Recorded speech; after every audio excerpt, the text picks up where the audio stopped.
thank you. It's inspired from the tsunamis and the Adult Swims, sort of like bumpers. Yeah, I think it's cool. I've never done a lot of montages I actually, the funny enough that there was a time where I did do a montage, and that was when I was at my artsy school back in high school, and I had to like make a montage, and I was like, you know what, I Hmm. can get real crazy with this. So I came up. I gotta probably show you the montage. The ending was kind of okay, but the songs is what brought it to life because I basically created my own song. Like, not in a way where I used a music software, but I used different parts of other songs to kind of connect and then sort of like interlude into each other. I have that video somewhere, but it's super interesting. I just wish I didn't choose MCU footage because like everybody in my class used the same footage, and I was like, oh damn, I wish I knew that more people were gonna use this, and I probably wouldn't have done it. But it's I but get it's that. but yeah, you continue. No, no, I get what you mean by that. Like, there's some things like you go, oh yeah, this is pretty fire. Like, oh well, it's I like montages because again, I use montages as a way to really like push my editing to really see what I can do. Um, and then I incorporate it subtly in other videos. One of the weirdest things I had to learn as an editor is to how to pull back, how to stop myself from doing too much. What is like serviceable for not serviceable, like how to edit well without it feeling cheap. Because sometimes, surprisingly enough, like over editing something can make it feel like weird. I know another way to describe it. It does end up making it feel kind of cheap. Yeah, yeah. I wish there was another word for it, but yeah. Yeah, I get that. When you over edit a video, I feel like that's I feel like there is an audience for the over editing stuff, but in general, like if you are over editing like a video to the point where like not even a single sentence can go without saying without some random um Visually happening, and it ends up coming off like a bit distracted. Yeah, it's like, all right, this is kind of getting distracting now. yeah, exactly. I can't focus on the point that you're trying to make when your ending is like black and white, yeah, fade in, fade out, screen cracking, stuff like that. Oh, that reminds me of Like, like all right, those relax. Indian soap operas. Have you seen those where it's like, Oh, yeah,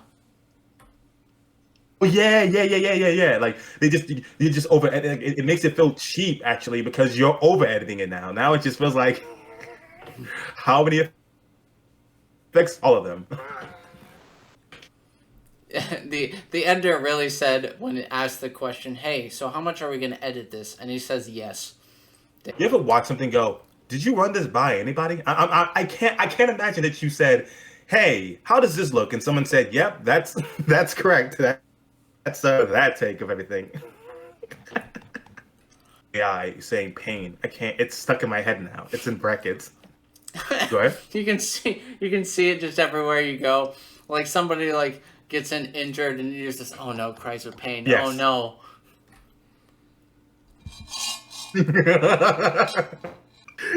It's really like that right now. It's like, but why? Grunts of pain. Thank you. Appreciate that. Thank you. Like somebody gets injured and you're just like, I don't understand. Like what's going on? And then you see the little subtitle, cries in pain. It's like, oh, I get it now. I'm so sorry. You know. Thank goodness. But yeah, what That was is the other thing fire. I that didn't you even know wanted you to did show me? this. Holy shit. Um, as you know, I enjoy voice acting. I don't know if you've seen this video yet, but it's probably one of my favorite videos I've ever created about a content creator that's going to get a more in-depth video eventually. And I don't think I've ever made it in a as a YouTuber until someone's made it 4 hour. Uh, I love some I love some videos that are like long essays, but if someone ever makes a 9 hour response video towards what I've said, I'm sorry. I'm still gonna be like, all right, I'm gonna leave that alone. it's still the most infamous and funniest thing I've ever seen in my entire life is the 9-hour response video to Jenny Nicholas's Joker review. And I get that they're not exclusively talking about that, but I also think that it would have done them some duty to just kind of make a supercut. Jar, seriously, how do you not fucking get this? For those who aren't aware, the joystick is a metaphor for penis. It's a funny fucking joke, because it seems to me that you have no level of self-awareness about the audience you're pertaining to. I guess since they're your audience, no one would fucking understand it. But the joke here is literally going out of your way to explain something that did not need to be explained. That's it. That's the entire joke. How did you make a 6-minute video and didn't understand that that was what it was talking about? Everyone memes on this is because they probably know a guy or know a person, just like you, who feels the need to elaborate and explain jokes that don't need to be explained. The thousands watch your content, but I promise you, every single one of them is brain dead as you. Fuck off. I felt like Shadow the Hedgehog was the perfect perfect response for that.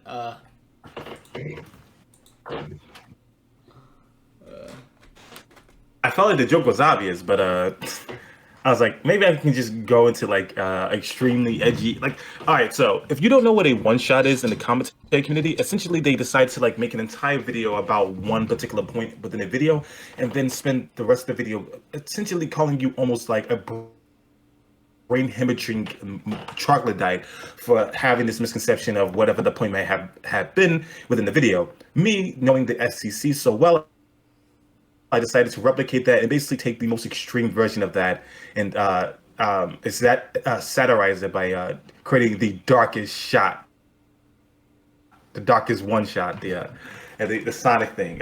So I'm overreacting to something that I feel like is basically Jar being genuinely autistic, because he is autistic, so I can understand why he doesn't like understand this. But I took this opportunity to just really overblow what is an inconsequential point in the video.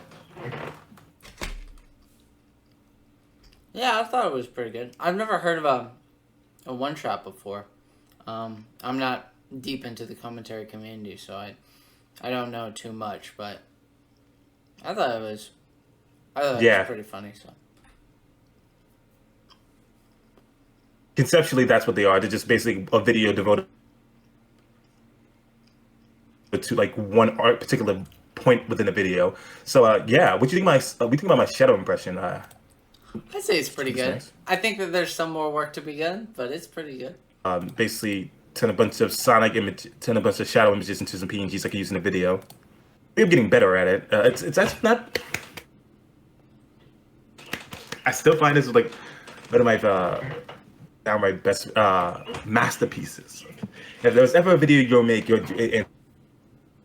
I disagree with one singular thing, you'll probably see a darkest shot. You know, the shadow that OC do not seal. I'll be keeping that in mind when I make videos now. Often I was like, question now. Now I have a question. Can Shadow defeat me or some shit? Like, oh no, what would Shadow say? Fuck. Anyway, continue. What would Shadow say? Just Shadow forever T-posing ominously as you are script writing. You know, just.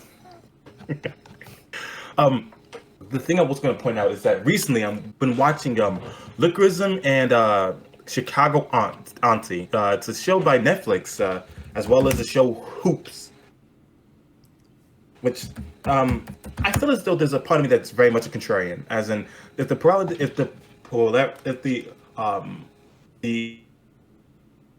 whole sum of the internet's discourse is primarily about how bad a TV show is, I strive to see if maybe there's something we're missing. I am doing that currently with this gigantic, almost hour-long video essay I have about Velma and is the hate deserved? Because I feel like there was a lot of instances of people just outright either lying or misunderstanding the point of a lot of scenes.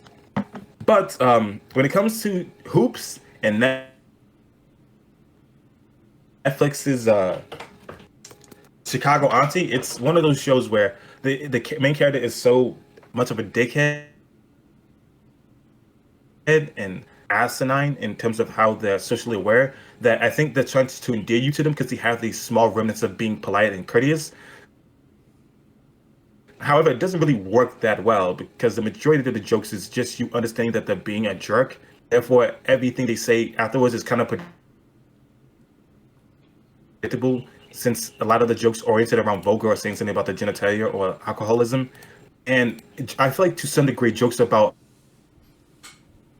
unpredictability, that instance of not knowing what is going to occur, and the execution is funny for those reasons. The best way to describe this is the show Archer, and how he mistakes some of the things she's going to tell him as being a threesome, or how a character finds out that someone else is going to happen. Even if you're well aware of some of the characters' personality traits, there are still interesting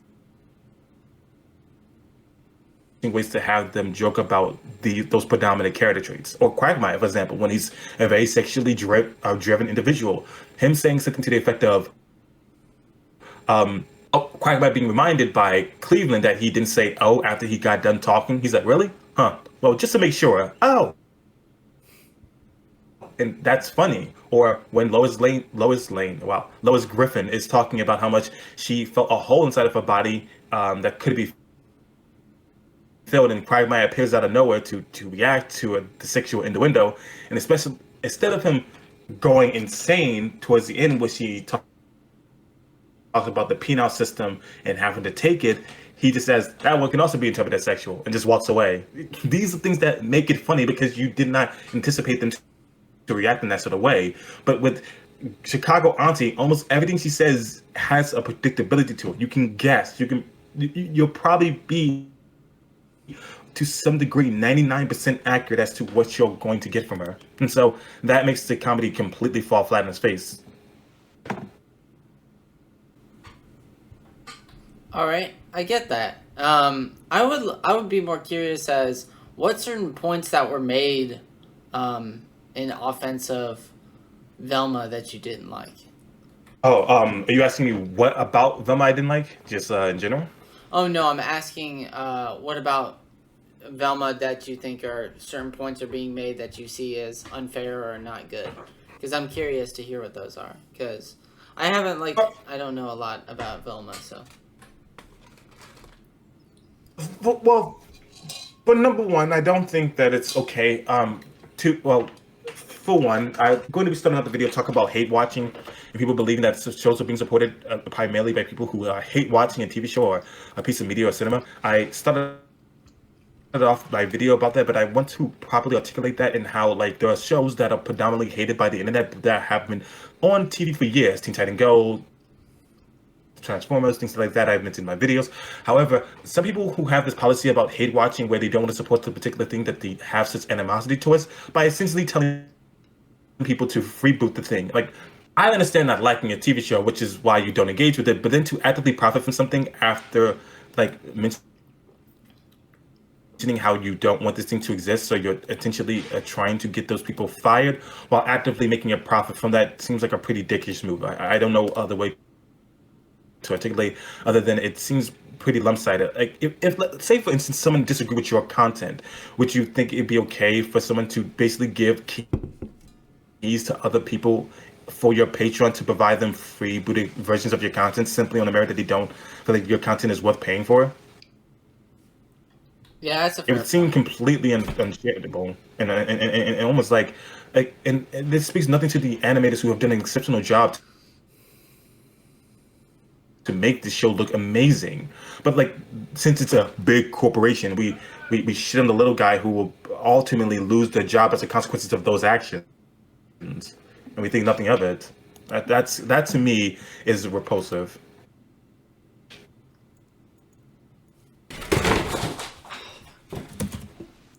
And I've seen so many channels that acted just go to this freebooting site, and I'm like, and no one would ever say this. They were like, oh, I don't like this YouTuber, therefore I'm going to steal little videos from his Patreon. No, everyone will look at you like a dickhead.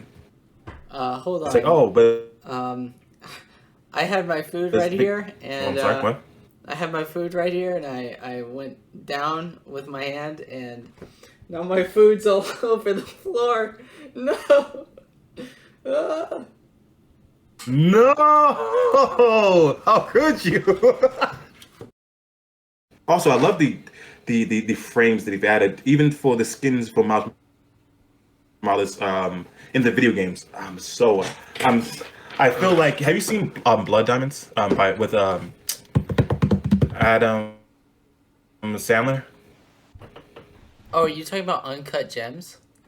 Uncut Gems. I don't know why I said Blood Diamonds. Holy shit! I'm thinking about some other sort of tragic exploitation of Africa. Yeah, that movie. Yeah, I love that movie. That movie's great. It's one of my favorite movies. It's from the Safari Brothers. My favorite design of Spider-Man, by the way. Yeah, Yeah, I agree. I agree. and it's like it's so weird when you see an actor like Adam Sandler like in the role like that. I'm like, you can do amazing movies. I just don't know why you refuse to do so. You can do amazing roles. I don't know why I don't see you enough of these. Adam Sandler certainly is he's I believe there was like a chart somewhere where somebody made the chart of actors that are good but are in good movies and actors that are bad but are in good movies, and then good actors but just in bad movies. So I I think Adam Sandler falls into the, like, he's a good actor but he's mostly in bad movies, and Keanu Reeves falls into the opposite department where he's not that good of an actor but he's in great movies and even, I guess, kind of games at this point. So yeah. Who do you apply that to again? The script you just used. Who do you apply that to in terms of the actor? Oh, Keanu Reeves. Yeah, Keanu Reeves is pretty. I think he's a pretty decent actor. He's not. He's his movies usually are conceptually really more interesting than like him as an actor. He's a nice guy, but he's an alright actor. He really is just like, hey, he's alright. Like I never said to myself I was blown away by Keanu Reeves' performance ever, ever. Yeah, but that's what makes him so special, is He's because he's so likable. Yeah, he's just a good vehicle for like the story you want to tell. It's um, there's one of my favorite actors. I'm gonna I think he was in Hunger Games 2. Hunger Games 2. Let me see if I can find him. Hunger. His name eludes me right now. Philip Seymour Hoffman. Absolutely an amazing, an astounding actor.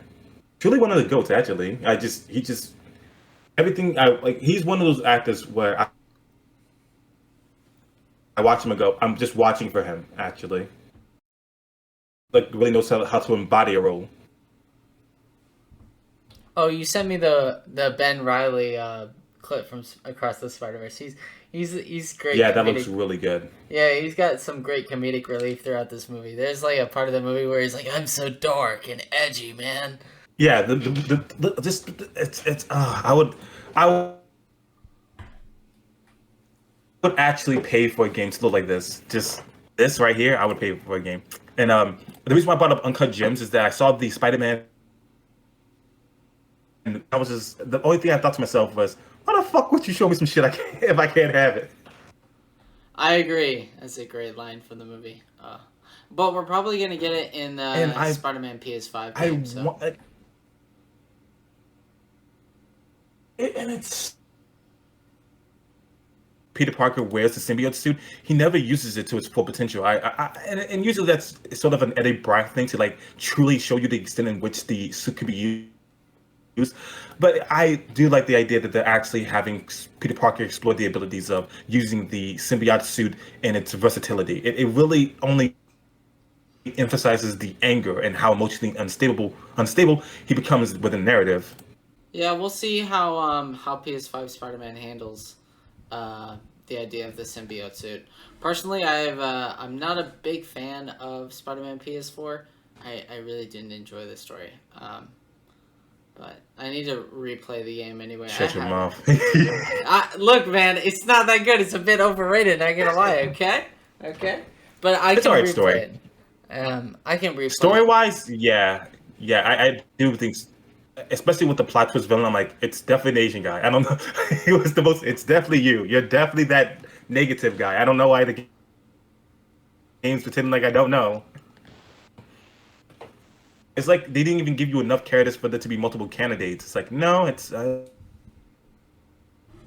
probably him.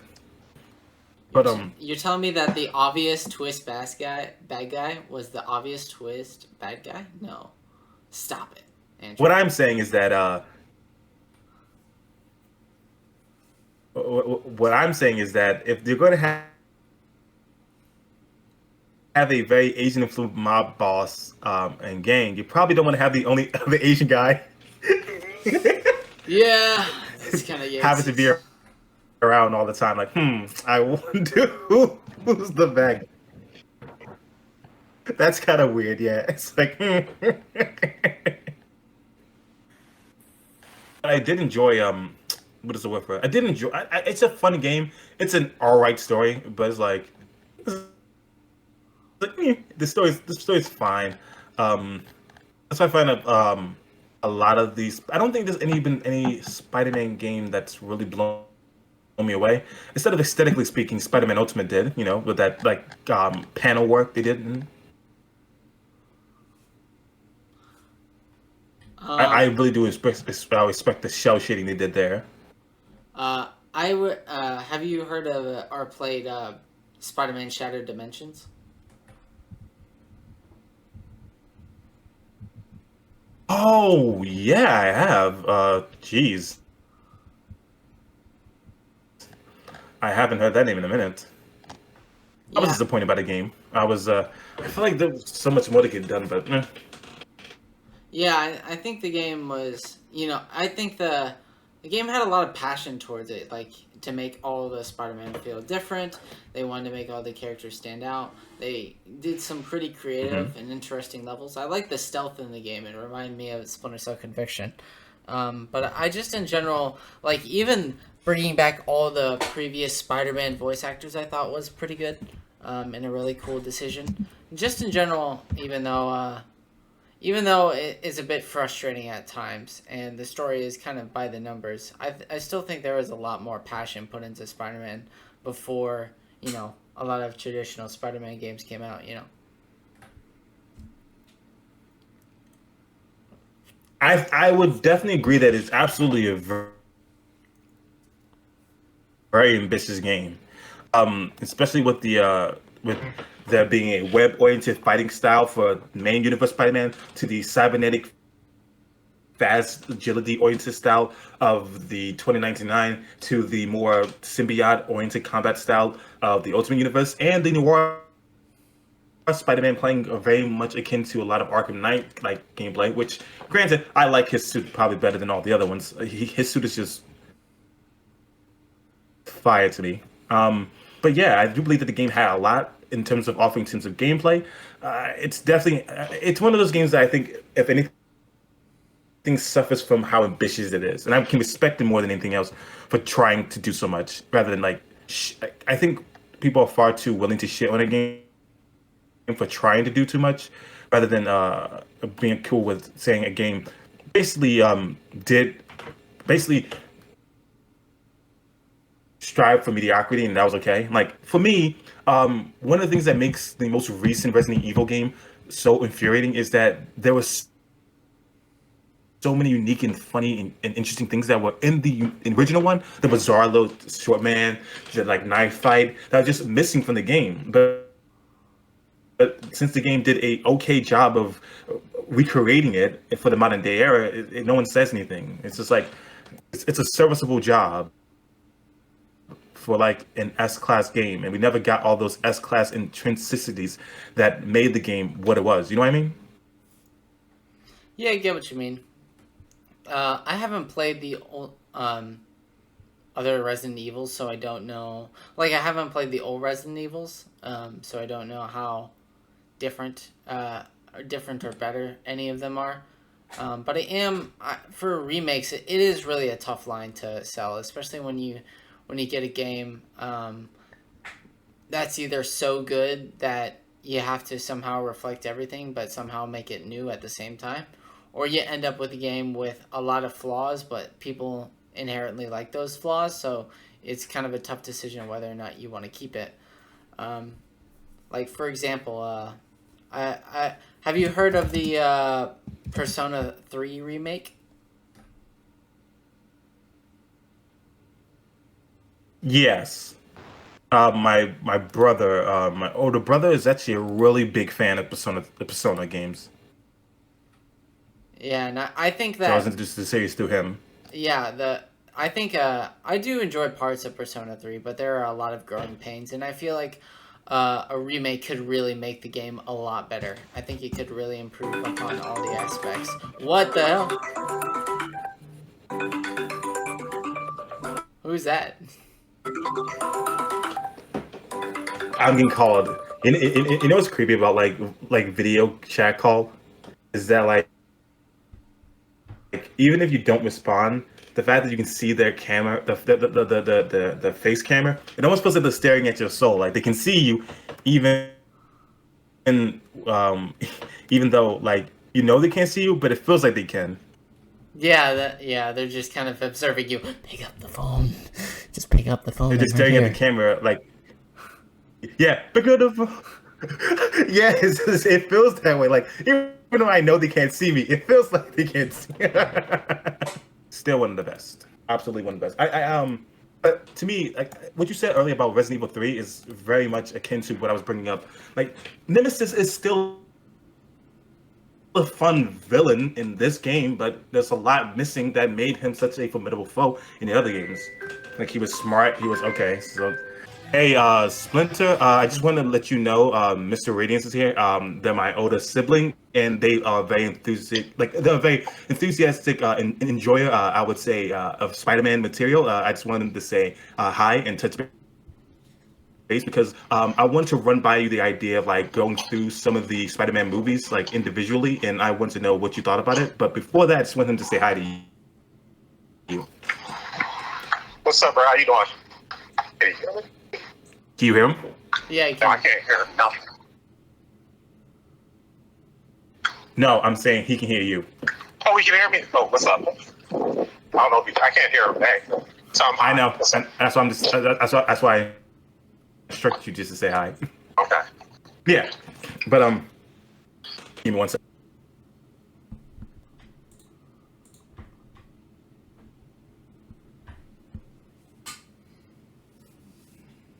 Yeah, that was Mr. Radiance, and we had a big talk about like the recent comic books, Spider-Man, and about where the runs are going and why they feel like they need to have Spider-Man. I mean, well, Peter Parker in this perpetual state of suffrage.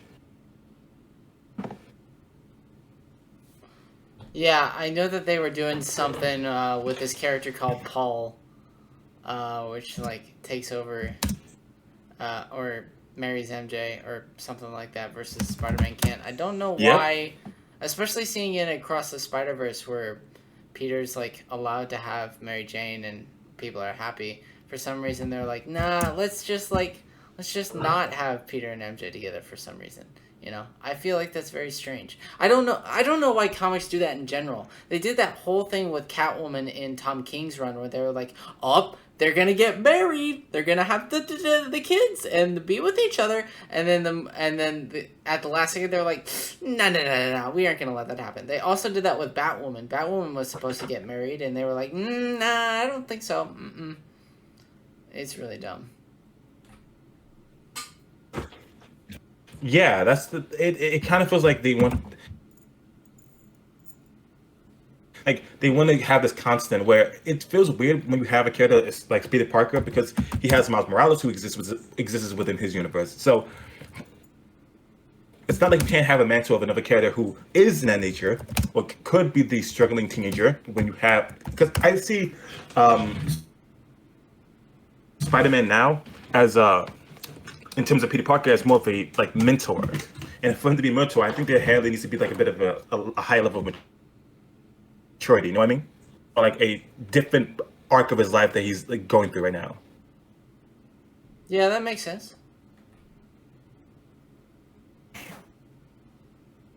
But honestly, I haven't read a lot of Spooderman comics, so I don't know a lot of the ins and outs. Why though? Why did you say like that? What, Spooderman? Spooderman.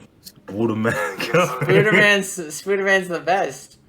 He Yeah. should have been in Across the Spider-Verse, but sadly he wasn't. Maybe we'll see him next movie, but you know.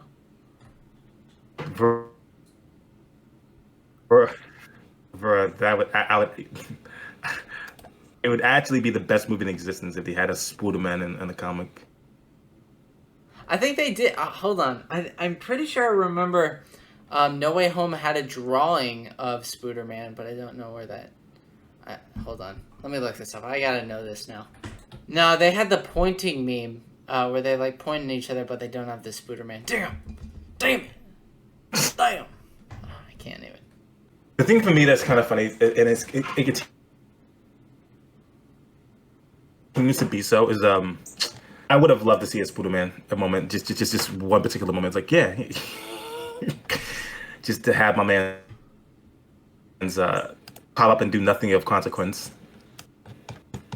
Oh yeah, I would kill to see Spooderman in theaters. Just look, I know that there's people that go crazy over like cameo appearances, like, oh no, it's Andrew Garfield. Oh look, it's Tobey Maguire. But the best one, oh my God, it's Spooderman! Bah! You know, the crowd goes wild. Everybody loves it. The fact that you glitched out as you said that made it more funny. Oh really? Oh, that's perfect comedic timing. Oh my God.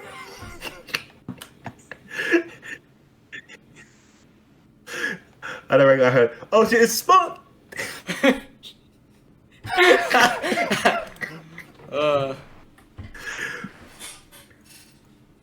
Like the enthusiasm levels couldn't be held by the microphone. Like it's like, yeah, Discord couldn't handle palpable. the The amount meme, of. it's too great. It's too great. Yeah. That's hilarious. I'm going to call back Radiance because I know they called me about something in particular. But is there anything in terms of this recording that you would want to talk about or you haven't touched on yet? Nope. I think I'm good. What I'm gonna do with this recording is that I'm gonna split the one where we talk about Redfall, and I'm gonna put chunks of that in my main channel where the Redfall video will be, and then I'll have the Talking with James channel, which is where I'll post the after stuff, you know, that we talked about. So, yeah. Okay, actually, yeah, that sounds amazing. I do have a video idea. I'm also potentially going to be talking about DMC, Devil May Cry's, Virgil's DLC in terms of him becoming the bad guy towards the end of the storyline, like the exception of like the immoral nature of his like behavior or character. And it'll be good to hear your insight about that topic. Yep. I mean, I'm just like, if you need me for a video or something, just say the word and I'll do it. You know, man. I feel like we're kind of on that, you know, wavelength. So. Yeah, I appreciate. Yeah, I really do enjoy the back and forth actually. Alrighty, We've had here. Alrighty then, I guess I'll leave it at that. So, thank you, Axel, for talking to me and I talking to you. It was a good time as always. To think that we just started. Oh, by the way, make sure to list the channel as Andrew Axel. Yeah, I will. Don't worry, Android. Yeah. I will. Android Axel, got it. Yeah, we did. We actually did start off debating and with a video they made. We actually did start off with like a video being made, and then like cordial, excellent conversations. Appreciate your time, man. Yep, you too. I'll see you later, man. All right, be safe. See ya. Whew. Even though while the internet was finicky, I still enjoyed that conversation. So. Yes. We got it, boys. We did it. Anyway, so if you watched this video to the end, thank you very much. If Android Axel needs me in a video of his, I definitely plan to do it. I had a lot of fun. Sorry that the internet was kind of finicky. I'm using this thing instead of before, because before I had I was directly connected into the internet, so every finicky issue was just Discord's fault. But now I've got to trust this thing, this little thing right here, and that's how my internet hinges on that. But whatever. Anyway, thank you for watching. I'll see you later. Peace.